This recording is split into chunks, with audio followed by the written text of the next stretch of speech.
tedduɓe yeɓoɓe Yawpinde TV on calminama on bismama e revue des titres woni ko sifa e kelle gadane jaade leydi Sénégal e oɗo subaka ina hawri alarba sappo lewru juillet hitande ujunnaje ɗiɗi e nogas e nayyi joni koye jaade leydi Sénégal paaɗen jayndeji leydi men e oɗo subaka hande alarba ina wayno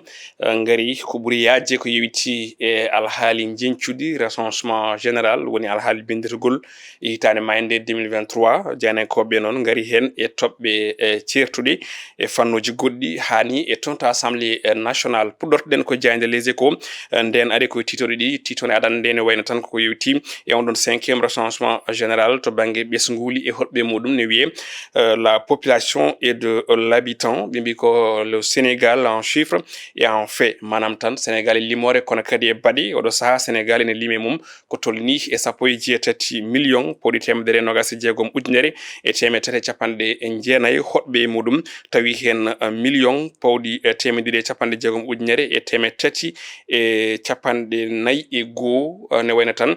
gona tigui hoɗɓe ɗo manam gona résident en ko ɓen ɗon koko manam tawetake ɗo haysinno tawi inde mumen ne tawe e nder on ɗon liste ɓe kolti noon wonde ko worɓe ɓuuri hewde nden limore wattidinde so wona tan kay région mbo Diourbel toon kam ko rewɓe ɓuuri toon hewde e wiide ngol e wiide nden limore kono kadi ɓe garti e to banggue to jibinirgol holtama wonde ina usti ɗo e nder leydi meɗen Sénégal saabu tan wonno ko joyi piccal goho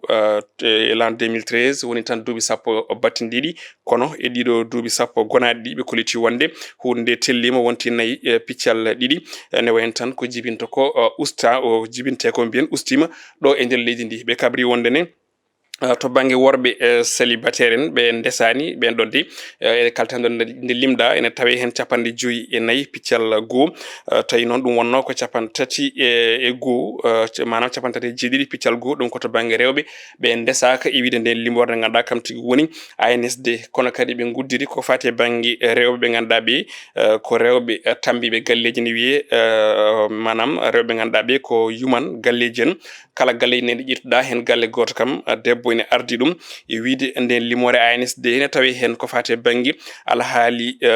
manam ɗanle ɗe ndewani lawol ne wiye immigration clandestine e ɓen mayɓe sakkitiɓe Abdou Mbow ɓe mbi tan de ko neldi varo mo ganduɗa kam woni Ousmane Sonko e on ɗon question écrite ɗum ko caggal nde o haalanno e ko yewte ɗin fannuji kono de koɓe gaari pouvoir ko e wiide Abdou Mbow ɗum ɗon ina wayno tan ko maayi ko e ñalawma goto ɓuuri presque hitande ko maayi ko e maayo e nder ɗen maaje kadde wiide mo ganduɗa kam tigui woni Abdou Mbow kono ɗum jayde Sud Quotidien arti e nden limore ANSD ɓe mbi ko sappo e jeetati e million ko ɗum timmuɗen ene fawi temedere nogas e jeegom ujunere pawɗi temedde tati e capanɗe jeenayyi koɗɗo e nder leydi Sénégal en 2023 rawane tawi ko capanɗe tati e joyyi piccal jeetati ɓen ko sukaɓe ɓe ganduɗa ɓe hollitama wonde ni sukaɓe ɓurɓe ɗo tawi ko sukaɓe caggal leydi goni temedde ɗiɗi e jeeɗiɗo ujunere pawɗi temedde jeetati e capanɗe jeenayyi e goho kono ɗum koɓe garti e nden limore ɗo mbi le Sénégal en chiffre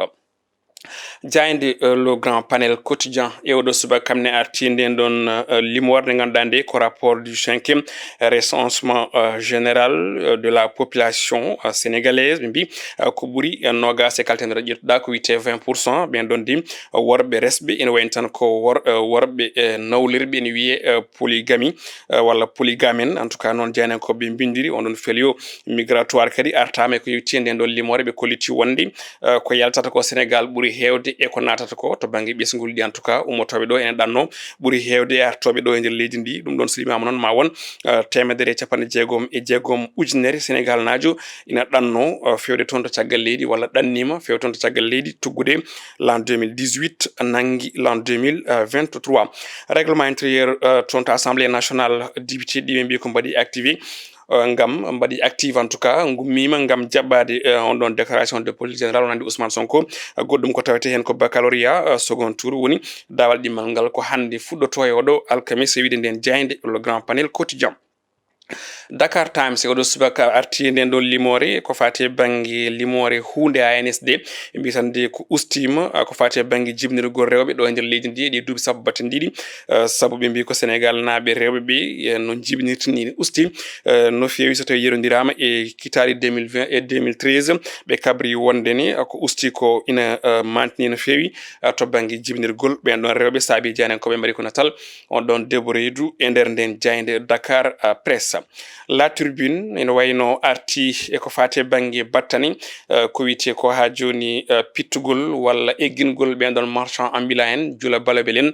toon to jeereji leydi Sénégal tawi ummori koye oɗo régime kesso ɓe mbi noon sababude onon déguerpissement marchand ambulant en oɗo biyeteɗo Ada e El Hadj kañumen kala guiggino toon walla ni mbiyen jeehino e maaje ɗi ko toon kawre e ladial ene wayno noon ɓe jinno ko wadde ko wiyete immigration clandestine ko nden ɓe kedde maayo hango ngo tawi fandare nde wonno ko yidde hebde janggo moƴƴo no wiiri jaydiyankoɓe on tuma noon marchand ambulant en e ɓen wertoɓe laabi ne wiye tablier en kañumen kala oɗo saaha jaydiyankoɓe mbi ko nimsi garal Bassirou Diomaye Faye e pouvoir kamɓe marchand ambulant en noon ɓe mbi koye Ousmane Sonko andu sa yi o woni chef du gouvernement ko ballal ɓen ɗon witeɓe les marchands ambulants konngol mabɓe ne jaaji e nder nden jaydi e nder hellotere e nder nden jaydi wiyetene La Tribune e on tuma to assemblée nationale alhaali Sonko ne tawe toon ɓe mbi tan de ko la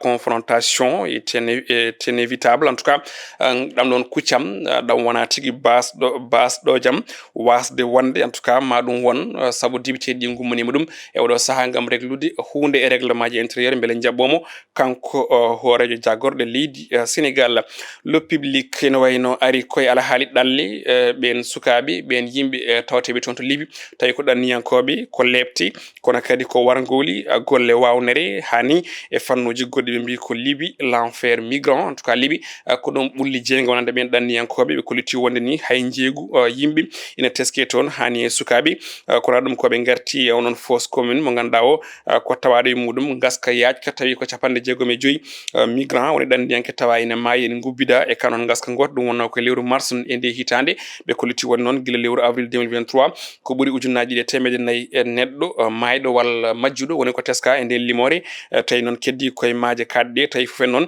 ko ɓuuri en ko hewde ujunere temedde tati nde gummori ko toon to leydi Liby walla ko ɗon tigui julde ɗen ɗon laaɗe e wiide nden limore jayde Le Public jayde Le Quotidien ne wayno ari koye jillu Ousmane Sonko hoore jagorɗo toon to galleji diini to mouridisme mbiyen toon to Touba e toon to Tivaouane mbitande ko Sonko nana e peele mo ganduɗa kam tigui woni